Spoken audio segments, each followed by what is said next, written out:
Okay, we're just getting right into it, I guess.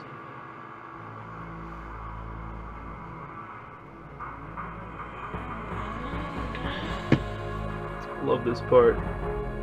Thrilling, absolutely thrilling intro music. Absinthe makes the heart go yawn. More like absinthe makes the heart go wander. Oh wait. Warning.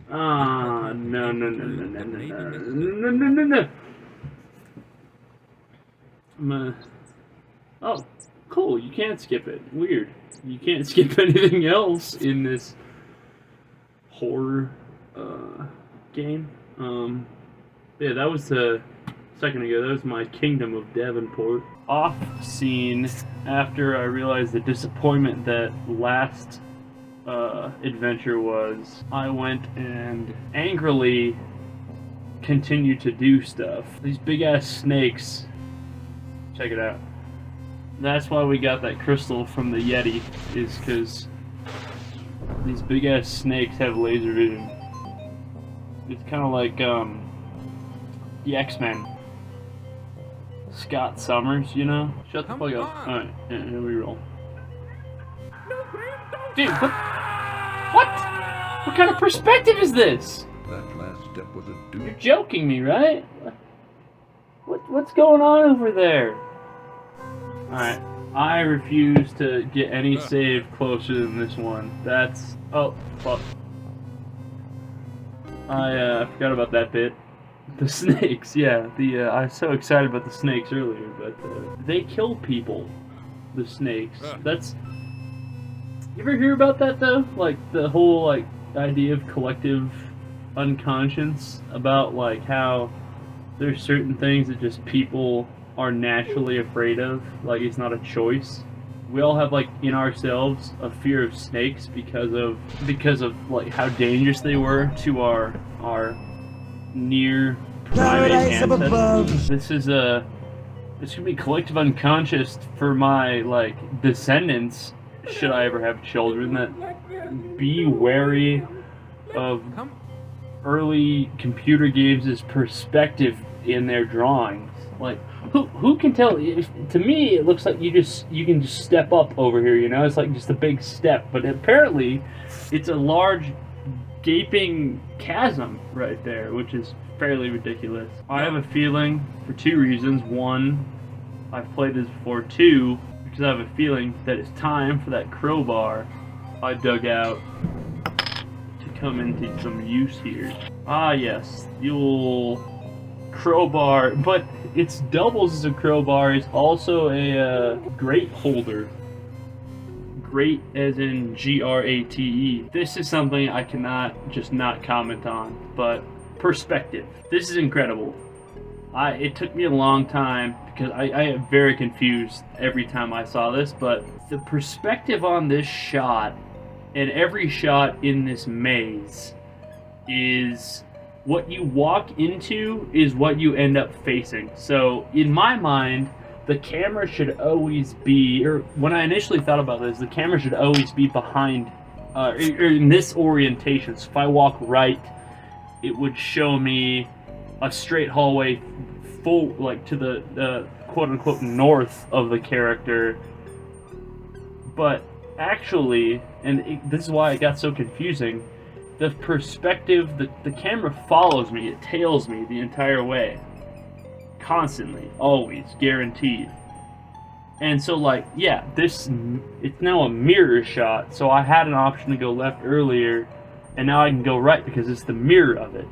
And now I just made that right turn, and so where I went straight earlier is now a left for me. If you just stop and think and consider what's going on, it's really quite cool. And yeah, I've never mapped this portion. Somehow it's always just sort of worked itself out. If you wander long enough, there's two things to do down here. Only two. And they both work themselves out if you just wander.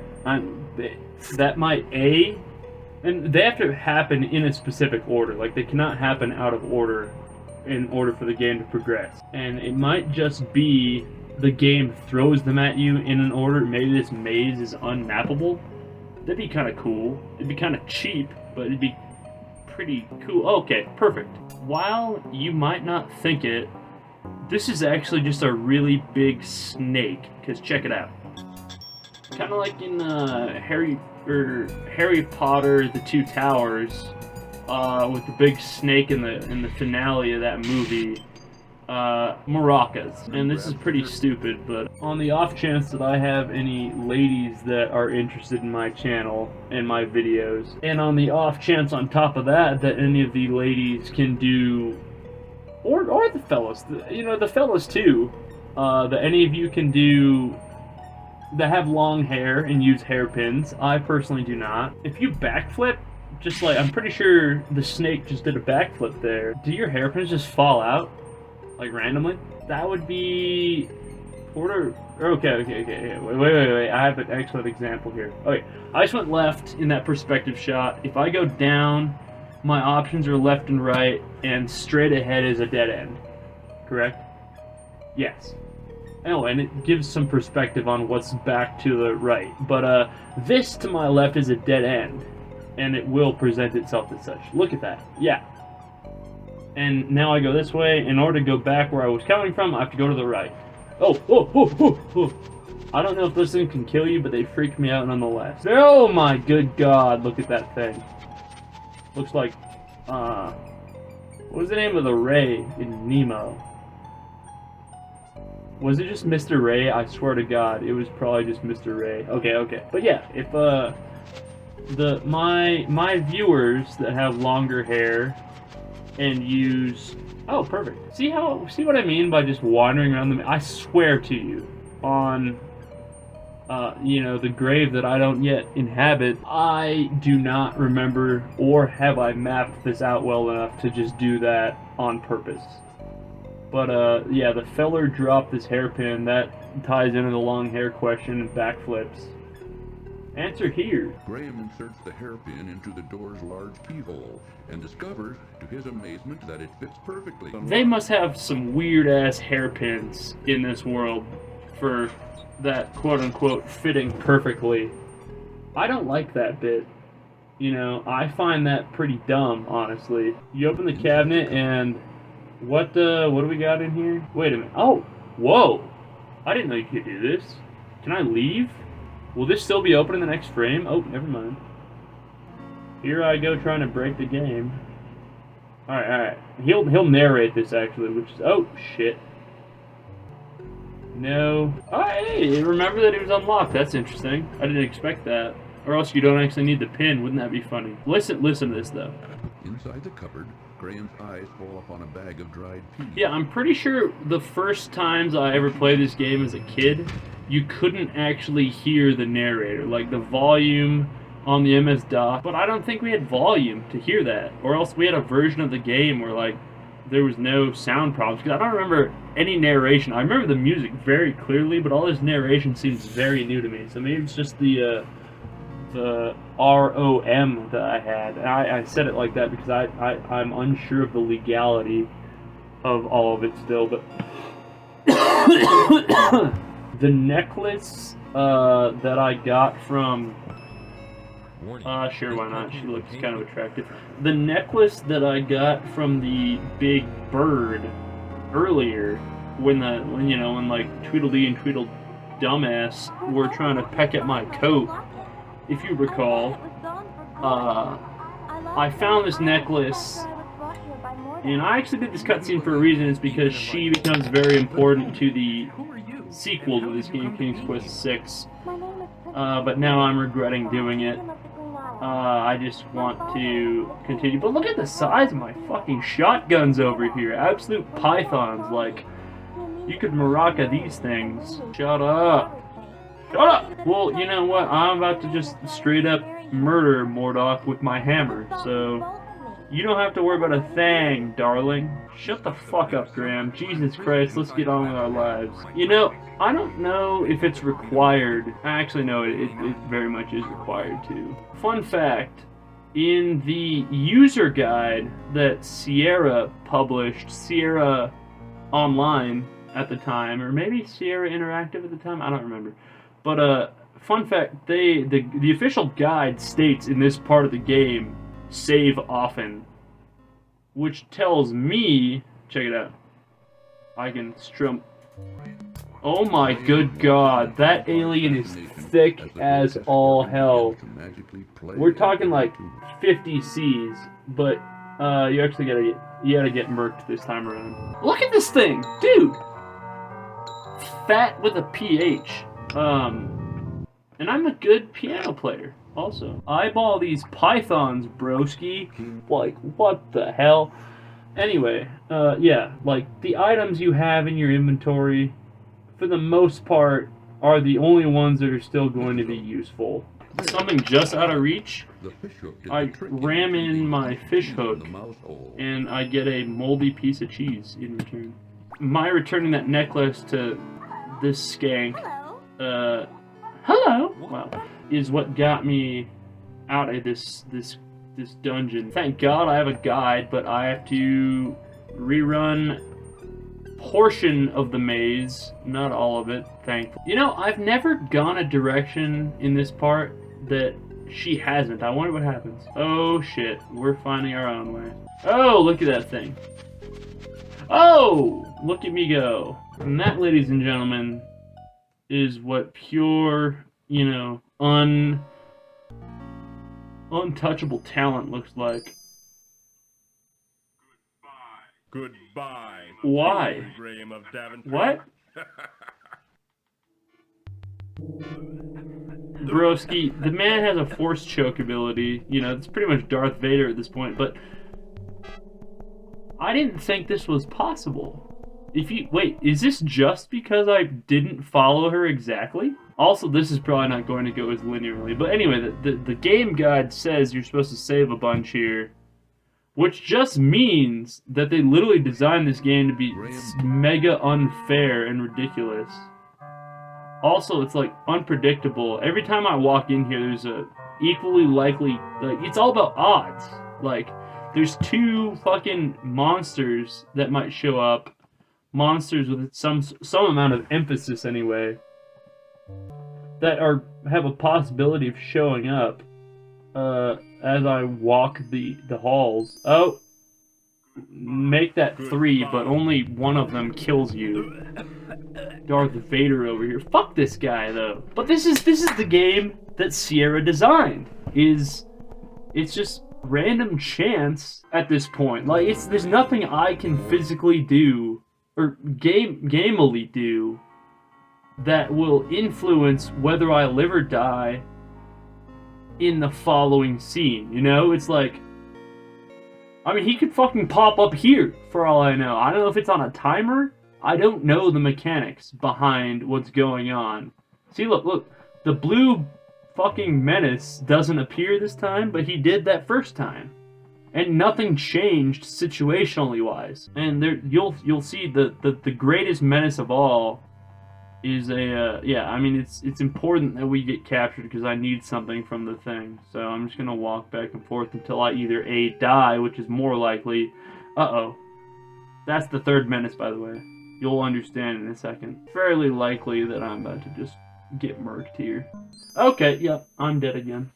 This is why Sierra says save often, but like, there's 5 things that happen before this game is over, completely over, and I can navigate all of them without... Alright, I will happily save after rerunning the maze, because nothing's too insane in the maybe playing the piano is what, like, put him on the scent. I don't know. Like, the blue bastard, he goes where he wants to. It's ridiculous. I only wish it was the green bastard, though, instead of the blue bastard, because the green bastard's hella cool. What the fuck is this? Alright, I'm gonna stop playing the piano, because I feel as though that has not ended well every time I've done it. This is the one. I can feel it. Let me just... Alright, perfect. Called it. Look at this dummy thick alien, though, you know? He can just summon portals?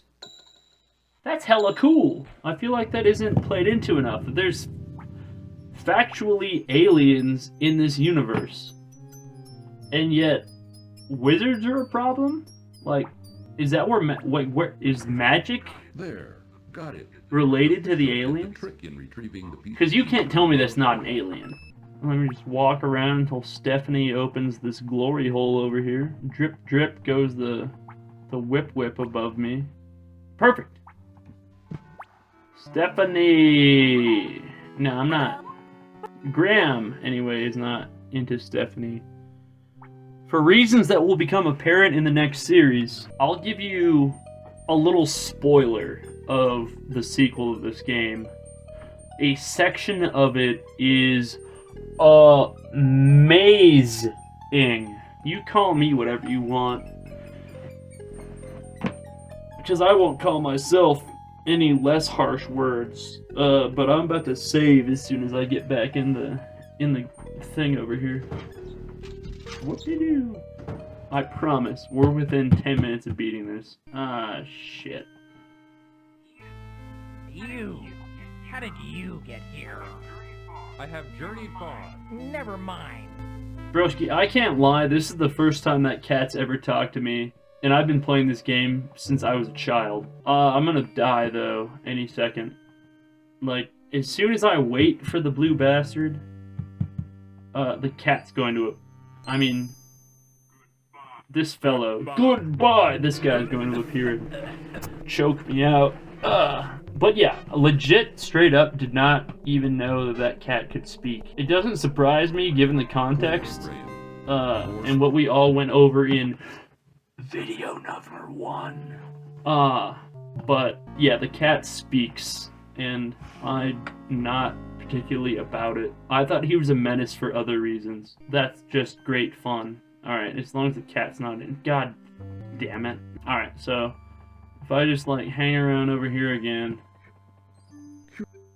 then the wizard will just show up and fucking murder me. Now this choke looks legit, you know? This is a happy accident, by the way, but this choke is legit as hell. Like, he's flat out got me by the larynx.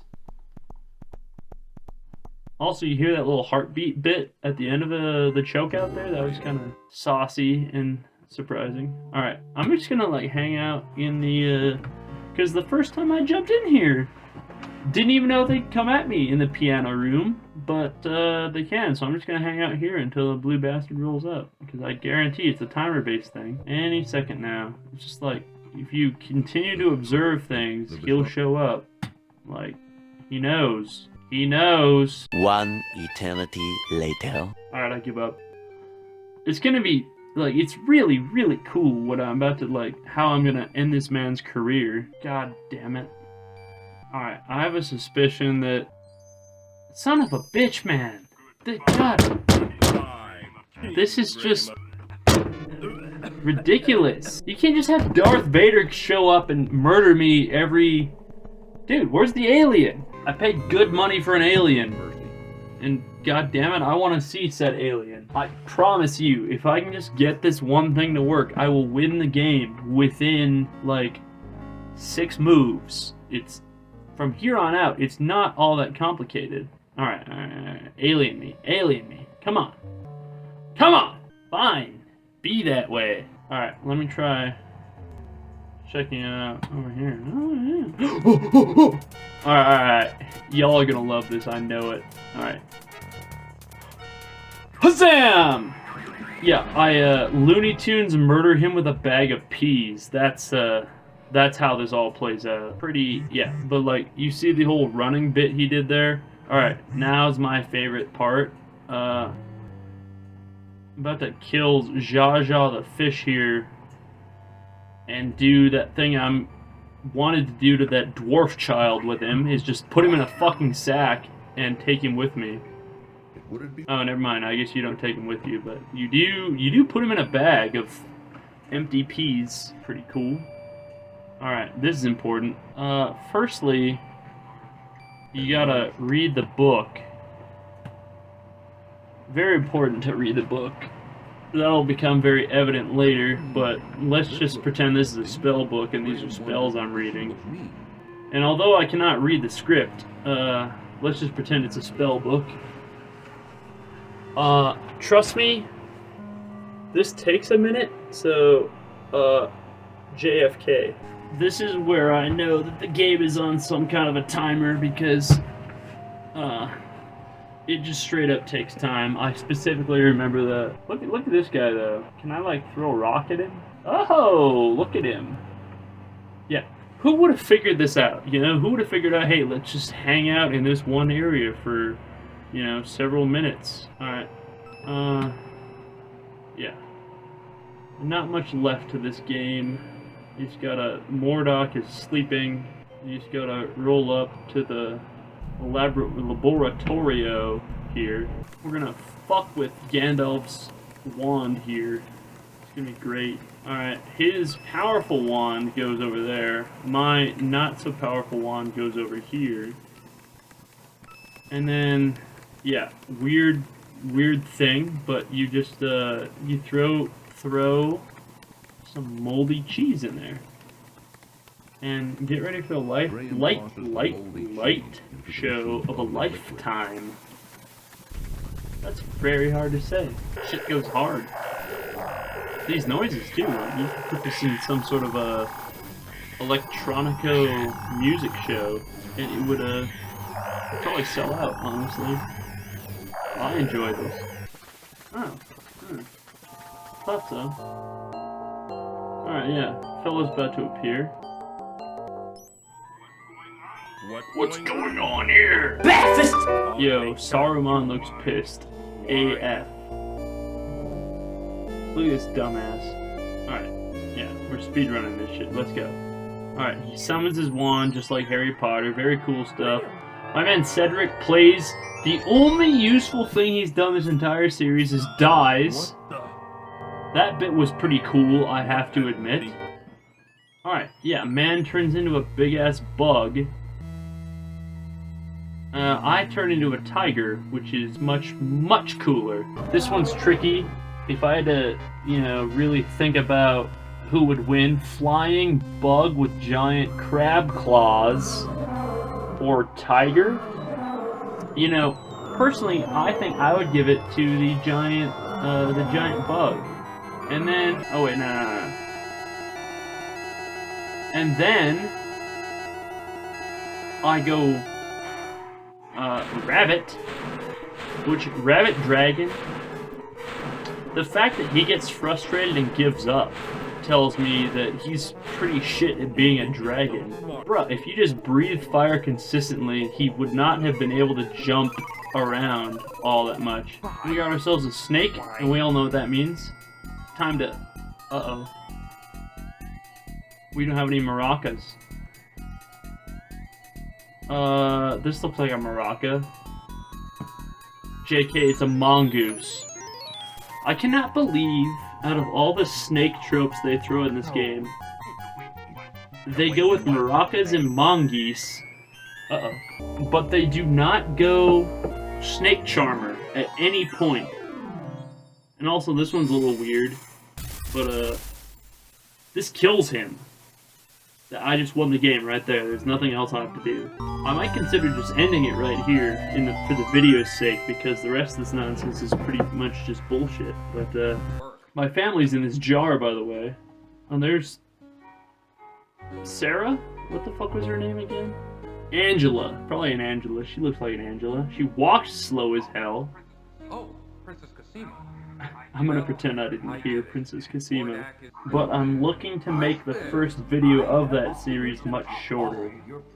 Because 30 minutes is longer than I try to edit things. Also, why does Gandalf just show up now? Where has this fucking geezer been the entire game? I could have used his help most of the time. Okay, that's about enough. That's alright, that's a wrap, folks. I hope that you all come back for some more of these type shenanigans. I think it's been fun.